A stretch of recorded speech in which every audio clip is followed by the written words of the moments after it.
Deniz kokusunu severdim. Özellikle de sabahın ilk saatlerinde, güneş henüz ufukta belirirken Çeşme marinasında yürürken. Tuzlu rüzgar yüzüme çarpar, martıların çığlıkları kulaklarımda yankılanırken, kendimi her zaman huzurlu hissederdim. Deniz benim evimdi, sığınağımdı. O sabah da her zamanki gibi balıkçı tekneme doğru ilerliyordum. Mayıs ayının son günleriydi ve sezon yavaş yavaş açılıyordu. Tekneme, Mavi Rüya, adını vermişti babam, 12 yıl önce. Şimdi o yoktu ama tekne hala dalgaların üzerinde dans ediyordu. Marina kahvesinden Ahmet Usta bana selam verdi. "Kerem oğlum, bugün denize mi çıkıyorsun?" "İnşallah Ahmet Usta, hava müsait görünüyor." "Allah yar ve yardımcın olsun evladım.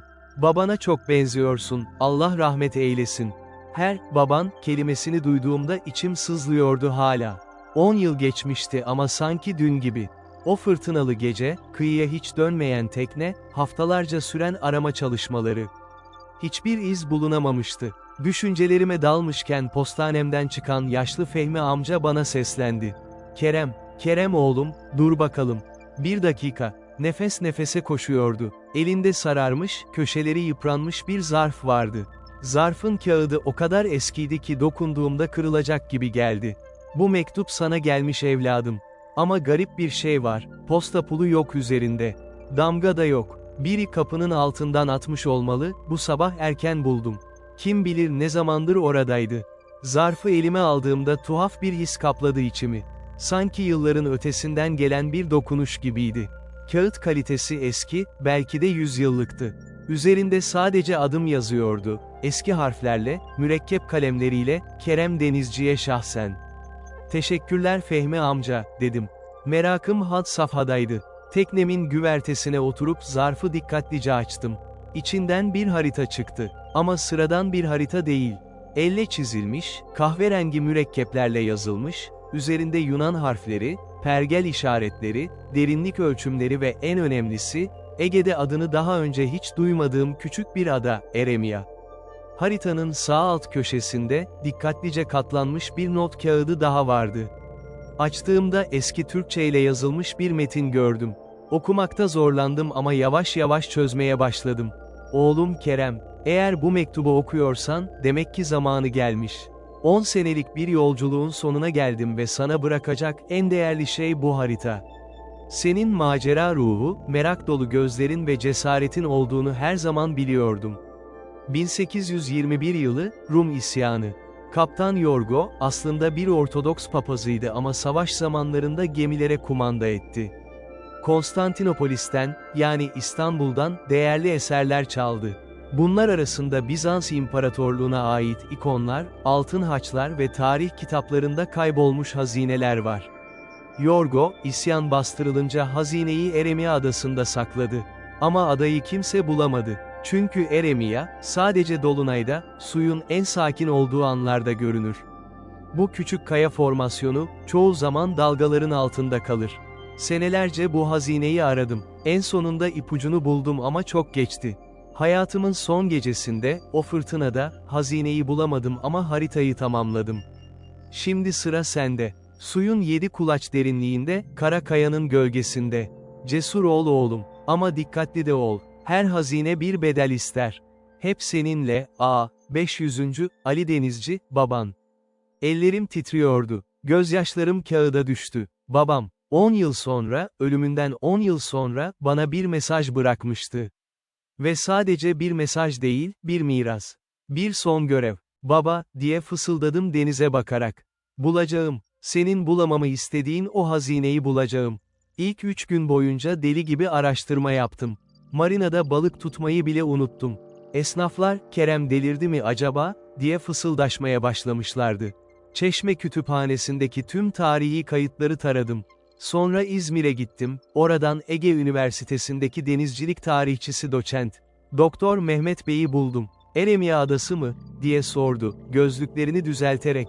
"İlginç, çok eski kaynaklarda bu isimden bahsediliyor. Yunanca, ıssız, terk edilmiş, anlamına gelir. Ama modern haritalarda yok böyle bir yer." "Hiç olmadı mı peki?" "Hayır, hayır, vardı. 18. ve 19. yüzyıl Venedik haritalarında görülebilir. Ama küçük bir kaya formasyonu olduğu için zamanla haritalardan çıkarılmış. Denizcilik için önemsiz sayılmış. Nerede olabilir? Doktor, tozlu arşivlere daldı. 2 saat sonra elinde bir kopya harita ile döndü. İşte burada, 1835 tarihli Venedik haritası. Kios adasının 15 mil güneybatısında, küçücük bir nokta, Eremias Petra, ıssız kaya. Haritayı incelediğimde kalbim hızlandı. Babamın haritasıyla birebir uyuyordu. Doktor bey, bu bölge hakkında tarihsel bir bilgi var mı? Rum isyanı döneminde, evet, var, 1821 Rum isyanı sırasında, birçok Rum gemisi Osmanlı donanmasından kaçmak için Ege adalarına sığındı. Bazı gemilerde değerli eşyalar, çalınmış kilise hazineleri olduğu söylenir. Hatta, düşündü, bir kaptan Yorgo'dan bahsedilir. Asıl adı Georgios Papadopoulos'muş. Ortodoks papazıymış ama savaş zamanlarında korsanlaşmış. Efsaneye göre İstanbul'dan bir Bizans ikonunu çalmış. Ne ikonu? Theotokos Hodegetria'ya yol gösteren Meryem. 13. yüzyıldan kalma, altın ve değerli taşlarla süslenmiş kutsal bir ikon. 1204 Latin işgalinden sonra Ayasofya'da saklanıyormuş. Sonra kaybolmuş. İşte babamın aradığı şeydi bu. Teşekkür ederim doktor bey. Çok yardımcı oldunuz. Doktor gülümsedi. Kerem bey, rica ederim. Ama bir tavsiye, bu tür hazine hikayeleri genellikle sadece hikaye kalır. Gerçek hayatta bu işler çok tehlikeli ve genellikle boşa çıkar. Lütfen kendinize zarar vermeyin. Dışarı çıktığımda güneş batıyordu. Ama ben artık kararlıydım. Bu sadece bir hazine değildi. Bu babamın son dileğiydi. O gece çeşmeye döndüm. Marinada, her zamanki yerimde oturmuş, tek başıma bir çay içiyordum ki Alper yanıma geldi. Alper, 55 yaşlarında, eski bir deniz komandosuydu.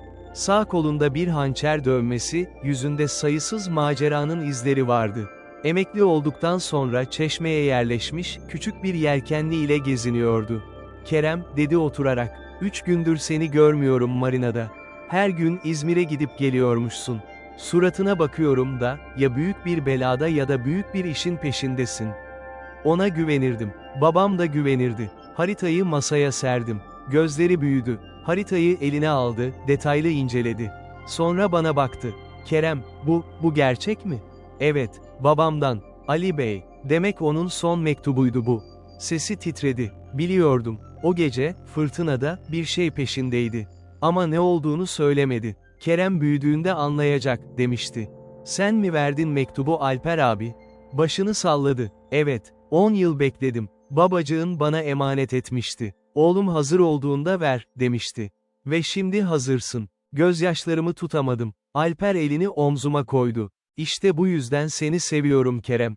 Babanın oğlusun. Sıradan balıkçı çocuğu değilsin sen. Cesur, meraklı, maceraperestsin. Tıpkı Ali Bey gibi. Abi, bu hazinenin peşine düşeceğim. Ama tek başıma yapamam. Yardım eder misin? Gülümsedi. Tabii ki. Ne zaman gidiyoruz? Dolunay 3 gün sonra. Hava tahminleri iyi. Ama bir kişiye daha ihtiyacımız var. Profesyonel bir dalgıç. Lale'yi düşünüyorsun, değil mi? Alper kaşlarını kaldırdı. Evet, o kız tehlikeli Kerem. Hem iyi anlamda hem kötü anlamda. Kuralları hiç umursamaz ama işini mükemmel yapar. Lale Yılmaz, 32 yaşında, sualtı arkeologu ve profesyonel dalgıç. Üniversitede tanışmıştık. O sualtı arkeolojisi okurken ben deniz işletmeciliği okuyordum. Birkaç ortak projede çalışmıştık. Cesurdu, akıllıydı ama aynı zamanda çok bağımsız ve kurallara uymayan biriydi. Bir keresinde izinsiz bir Bizans batığına dalıp neredeyse hapse girecekti. Onu ikna etmek zor olmaz, dedim. Bizans ikonu deyince deliye döner.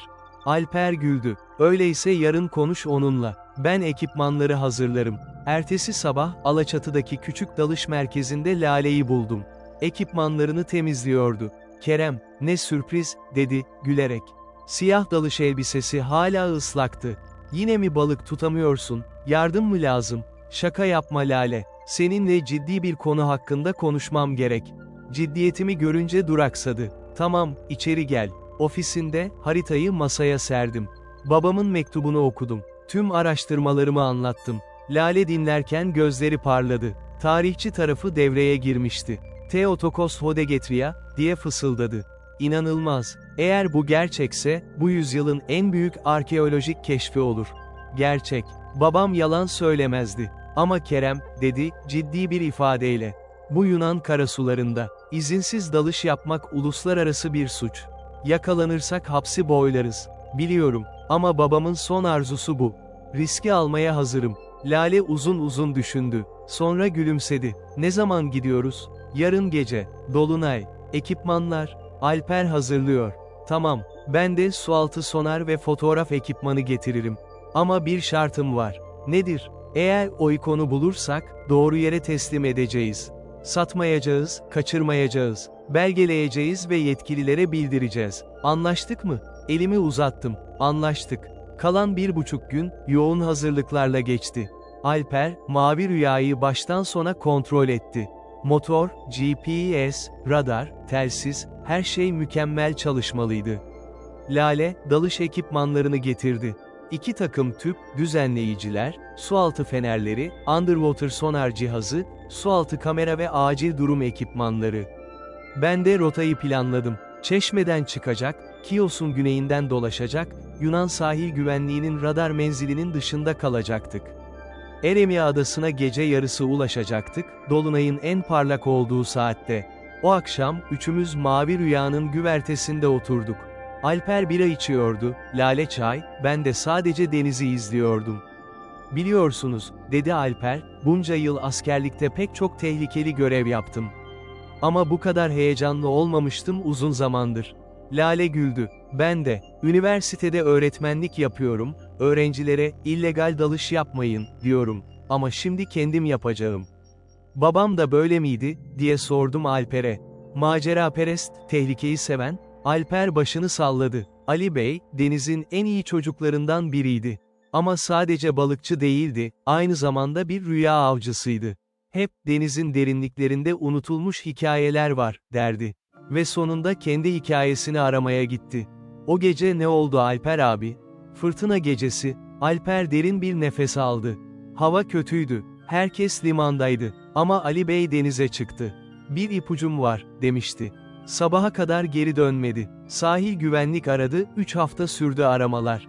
Ama, sesi kesildi. Lale elini Alper'in omzuna koydu. Ama, devam ettim, o hazineyi bulamamış olabilir. Belki de sadece bir ipucu bulmuş ve haritayı tamamlamış. Evet, dedi Alper. Ve şimdi sıra sende. Babanın bitmemiş işini bitirme zamanı. Gece yarısı yaklaştı. Ekipmanları son kez kontrol ettik. Motorları çalıştırdık. Marinadan sessizce ayrıldık. Macera başlıyordu. Gece yarısı, tekne açık denizde sessizce ilerliyordu. Motorun sesini minimize etmek için yarım güçte gidiyorduk. Yunan sahil güvenliğinin radarından uzak durmamız gerekiyordu. Deniz sakin, dolunay gümüş gibi parlıyordu. Gökyüzünde o kadar çok yıldız vardı ki sanki elini uzatsan dokunabilirdin. Alper dümende, ben GPS'i takip ediyordum. Lale ise haritayı ve sualtı sonar ekipmanlarını son kez kontrol ediyordu. Burası mükemmel, dedi Lale. Dolunay, sakin deniz, babacığın haklıymış. Bu koşullarda küçük bir kaya formasyonunu bulmak mümkün. Kios'a 8 mil kaldı, dedim. 2 saat sonra orada olacağız. Saat 2'ye doğru, uzaktan Kios adasının ışıkları göründü. Turizm sezonu yeni başlıyordu, sahil şehirleri aydınlıktı. Şimdi dikkatli olmalıyız, dedi Alper. Yunan sahil güvenliği aktif. Işıkları kapatıyorum. Tekne karanlığa büründü. Sadece dolunayın ışığıyla ilerliyorduk. GPS ekranının yeşil ışığı, Alper'in yüzünü aydınlatıyordu. 15 dakika sonra Lale bağırdı, dur. Sonar bir şey yakaladı. Motoru durdurduk. Lale ekrana baktı. Büyük bir kaya formasyonu. Su seviyesinin yarım metre altında. Tam burada. Etrafımıza baktık. İlk başta bir şey göremedik. Sonra dolunay bir bulutun arkasından çıktı ve "Tanrım," diye fısıldadım. Tam önümüzde, belki de 50 metre ileride, su seviyesinin birkaç santim üzerinde, siyah bir kaya yükseliyordu. Küçücüktü, belki 10 metre çapında, ama dolunay ışığında sanki fosforlu gibi parlıyordu. "Eremia," dedi Lale. "Bulduk. Gerçekten bulduk." Alper tekneyi yavaşça kayaya yaklaştırdı. "Dikkatli olun, sığ bölge olabilir." Sonar ekranına göre, kayanın etrafı derin ama kuzey tarafında, Tam babamın haritasındaki gibi bir platform vardı. "Oraya demirliyoruz," dedi Alper. Demiri attık. Tekne hafifçe sallandı ve durdu. Eremia adasının birkaç metre kuzeyindeydik. Tam dalış ekipmanlarını giymeye hazırlanıyorduk ki Lale elini havaya kaldırdı. Motor sesi. Hepimiz donduk. Uzaktan, çok uzaktan, hafif bir motor sesi geliyordu. "Ne kadar uzakta?" diye sordum. Alper gökyüzünü taradı. "Belki 2-3 mil. Ama buraya doğru geliyor. Sahil güvenlik olabilir mi?" "Muhtemelen. Ne yapacağız?" Lale hiç tereddüt etmedi. "Dalıyoruz. Şimdi. Yoksa bir daha bu fırsat gelmeyebilir." "Ama ekipmanlar, hazırlık." "Kerem." Lale ellerimi tuttu. "Zamanımız yok. Ya şimdi dalıyoruz ya da buradan kaçıyoruz ve bir daha asla dönmeyiz. Babanın ruhu için, seç." Gözlerine baktım. Kararlı, cesur, korku tanımaz gözlerdi. "Dalıyoruz," dedim. Alper başını salladı. "Ben teknede kalıp dikkat çekerim. Balık tutuyormuş gibi yaparım, belki şansımız olur ve geçip giderler. Sizler 6 kulaç derinlikte, kayanın kuzey gölgesinde arayın. Bulamazsanız 20 dakikada çıkıyorsunuz. Daha fazla değil. Hava tüpleriniz o kadar dayanır. Anlaştık mı?" "Anlaştık," dedik birlikte. 3 dakika içinde dalış ekipmanlarımızı giydik. Lale sualtı sonar cihazını, ben sualtı feneri ve küçük bir kazma çantasını aldım. Acil durum ipi Alper'in eline verdim. "Başarılar çocuklar ve dikkatli olun." Lale maskesini taktı, bana başıyla işaret verdi ve birlikte suya atladık. Soğuk, ilk anda vücudumu sarsan soğukluk nefesimi kesti. Mayıs ayı olmasına rağmen, Ege'nin bu derinliği, bu saatte, buz gibiydi. Ama adrenalin yardımcıydı. Lale yanımdaydı. İşaret verdi, aşağı. Fenerleri açtık ve daldık. İlk metre çok kolaydı. 2 metre, 3 metre, su berrak ve saftı. Dolunay ışığı suya kadar iniyordu, gümüş perdeler gibi. 4 metre derinlikte, kaya formasyonunun yanına geldik. Devasa bir siyah duvardı. Üzerinde yosunlar, midyeler, küçük balıklar. Lale sonarı çalıştırdı. Ekrana baktı, sonra bana işaret verdi. Aşağıyı gösteriyordu. 2 metre daha daldık. 6 kulaç. Tam babamın dediği derinlik. Kayanın kuzey tarafına döndük. Ve orada, Tanrım, orada bir şey vardı. Doğal bir mağara ağzı. Yaklaşık 1,5 metre çapında, karanlık, gizemli. Sanki kayanın ağzı gibiydi, bizi yutmaya hazır. Lale bana baktı. Gözlerinde soru vardı. "Giriyor muyuz?" Başımı salladım, "Evet." O önden girdi, ben arkadan. Fenerin ışığı mağarayı aydınlattı. Dar bir geçitti, tavanı alçak, duvarları sıkıştırıcıydı. Klaustrofobik bir histi. 2 metre, 3 metre, 4 metre, geçit devam ediyordu. Soluk almakta zorlanmaya başladım. Panik geliyordu. Sonra Lale durdu. Arkasına döndü ve gözleri devasa açıldı. Geçit genişlemişti. Yaklaşık 4 metre çapında, yuvarlak bir odaydı. Tavan doğal, ama yerler düz, sanki insan eli değmişti. Ve tam ortada, tahta bir sandık. İnanılmazdı. Gerçekten oradaydı. 180 yıldır, bu karanlık mağarada, beklemişti. Sandığa yaklaştım. Yaklaşık 1 metre uzunluğunda, yarım metre genişliğindeydi. Üzeri deniz yosunları, midye kabukları ve zamanın izleriyle kaplıydı. Yosunları sildim. Altında oymalı bir tahta görünüyordu. Ortasında bir haç işareti ve Yunanca yazı.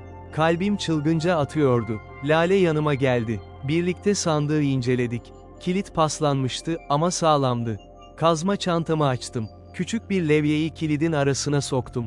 Bir kez çektim. 2. kez, 3. kez. Kırak. Kilit kırıldı. Lale fotoğraf makinesini hazırladı. "Aç," diye işaret etti. Ellerim titriyordu. Sandığın kapağını yavaşça kaldırdım. İçerisi. Tanrım. Altın sikkeler. Yüzlercesi. Dolunay ışığının sızıntıları sualtı fenesinin yardımıyla içeriği aydınlatıyordu. Her sikke bir hazineydi. Ama sadece altın değil. Yakut bir kolye, zümrüt küpeler, gümüş haç, mücevher kakmalı bir dua kitabı. Ve en altında, dikkatle paketlenmiş, mumlu bir bezle sarılmış bir nesne. Lale işaret verdi, "Aç onu." Bezi yavaşça açtım. Mum çözülmüştü ama altındaki kumaş hala sağlamdı. İpek, kırmızı ipek. İpeği açtığımda, nefesim kesildi. Bir ikon, yaklaşık 40 santim yüksekliğinde, 30 santim genişliğinde. Altın çerçeve, üzerinde değerli taşlar, yakut, zümrüt, safir. Ve ortasında, Meryem Ana'nın portresi. Bizans tarzı, altın ve mavi mine ile işlenmiş, gözleri o kadar canlıydı ki sanki bana bakıyordu. Üst köşede, eski Yunanca yazı. Yol gösteren tanrı annesi Konstantinopolis'ten. İşte buydu. Babamın aradığı şey. Tarihin kayıp hazinelerinden biri. Lale fotoğraf çekiyordu. Çok dikkatli, her açıdan, her detayı belgeliyordu. Sonra ikonu geri koydu. Götüremeyiz, diye işaret etti. Çok değerli. Ama belgeledik. Kanıtımız var. Haklıydı. Bu sadece bir hazine değildi. Bu insanlığın ortak mirasıydı. Müzelere, bilim adamlarına, tarihe aitti. Ama bir şey almalıydım. Bir kanıt, bir hatıra. Küçük bir altın sikke aldım. Üzerinde Osmanlı tuğrası vardı. İkinci, Mahmut dönemi, 1821. Tam Rum isyanının yılı. Lale başını salladı. Anlamıştı. Sandığı kapattık. Yerini GPS'e kaydettik. Fotoğrafları sualtı kameranın hafıza kartına sakladık. Sonra döndük. Ama mağaradan çıkarken, yukarıda bir şey gördüm. Gölgeler. 2, belki 3 gölge. Fenerin ışıkları. Başka dalgıçlar vardı. Lale gördü onları. Paniğe kapıldı. Bana işaret verdi, çık.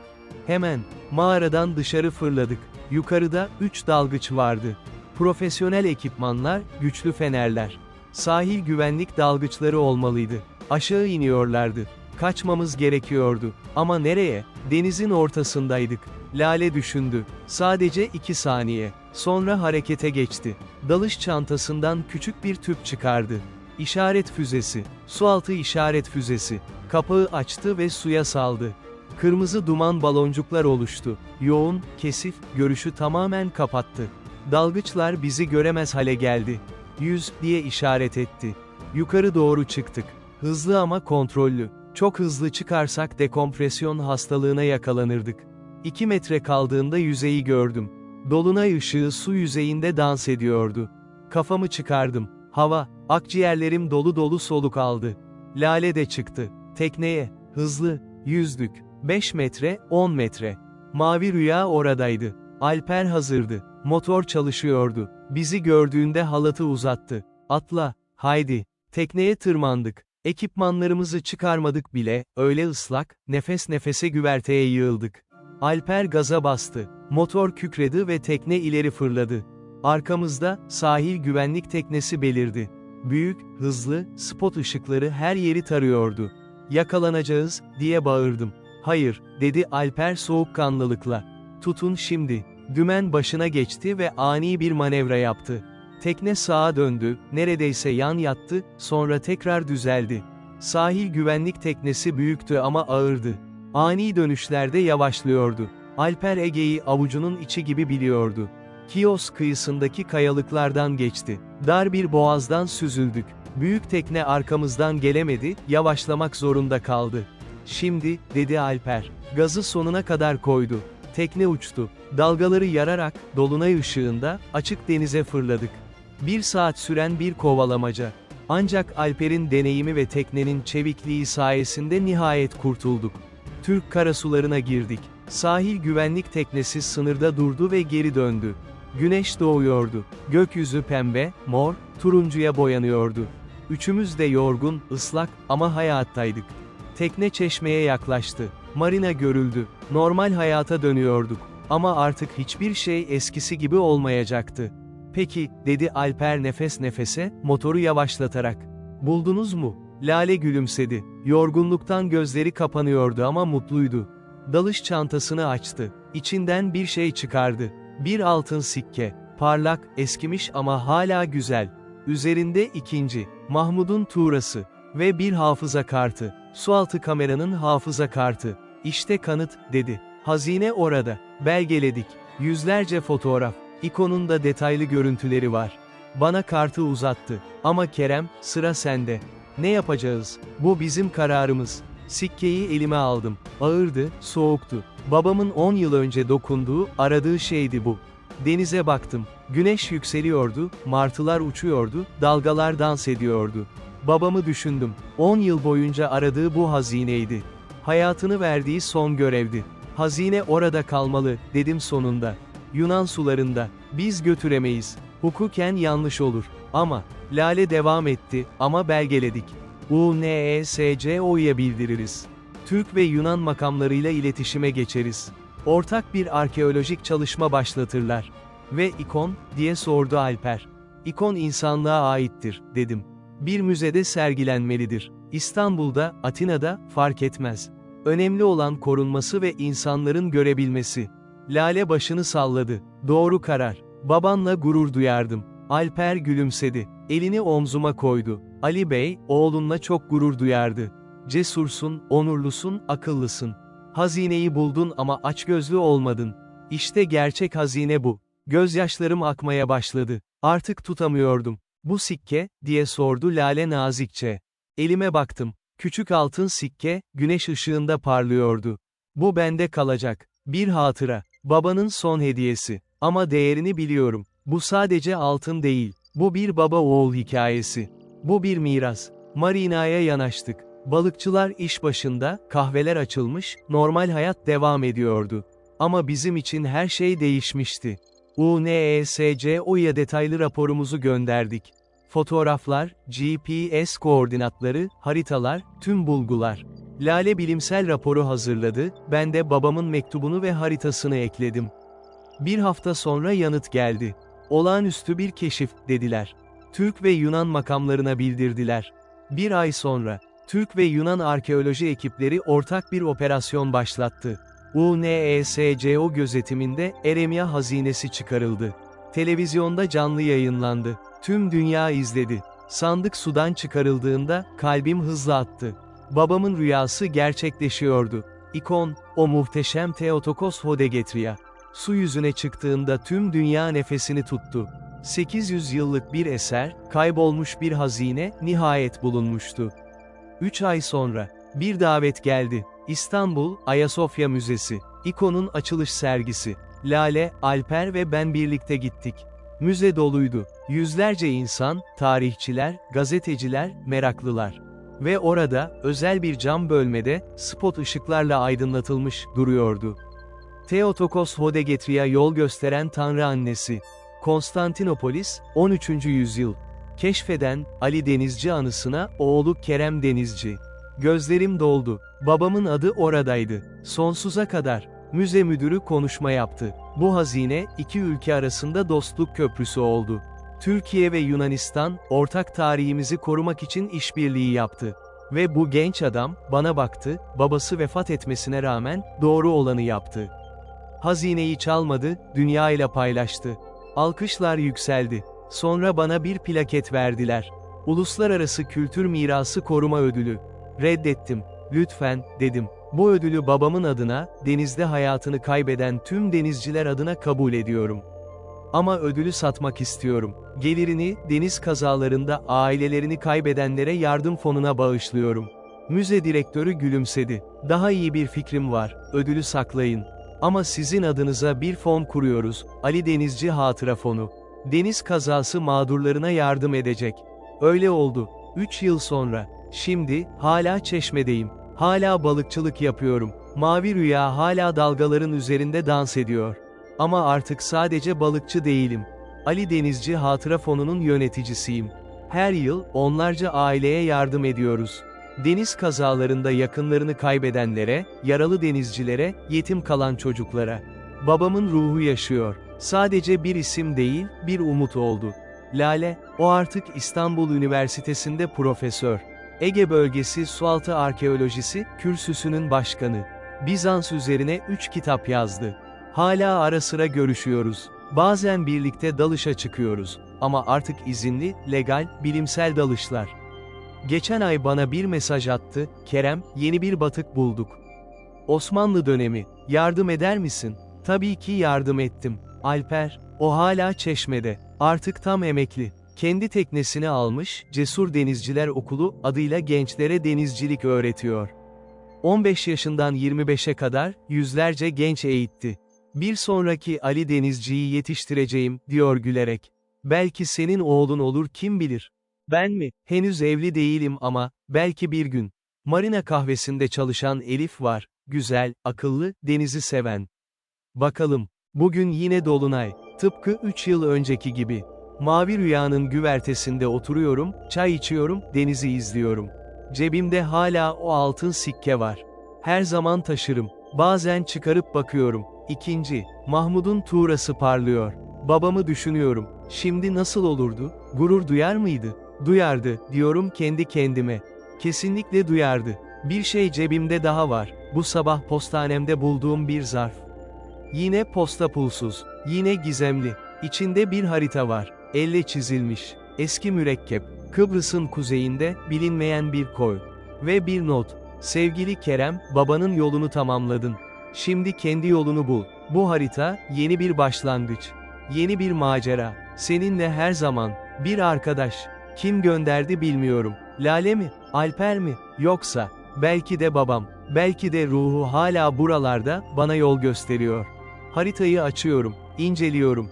GPS koordinatlarını not ediyorum. Belki bir gün, bu haritayı da takip ederim. Belki bir gün, yeni bir hazine bulurum. Ama şimdi değil. Şimdi, bu anı yaşamalıyım. Bu huzuru, bu denizi, bu hayatı. Çünkü öğrendim ki gerçek hazine, altın ve mücevherler değil. Gerçek hazine, hatıralar, cesaret, sevdiklerimizle olan bağlantı ve asla vazgeçmemek. Babam bana bu hazineyi bıraktı. Sonsuza kadar.